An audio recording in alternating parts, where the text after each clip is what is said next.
Komisioni Qendror i Zgjedhjeve ka përfunduar procesin e dërgimit të zarfeve me fletët e votimit për diasporën.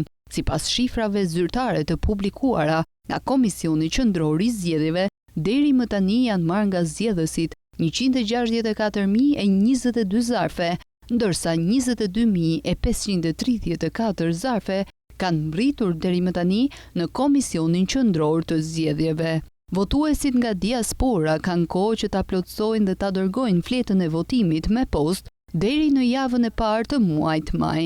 Çdo votë që do të mbërrijë në Shqipëri pas datës 11 maj në orën 19 do të konsiderohet e pavlefshme.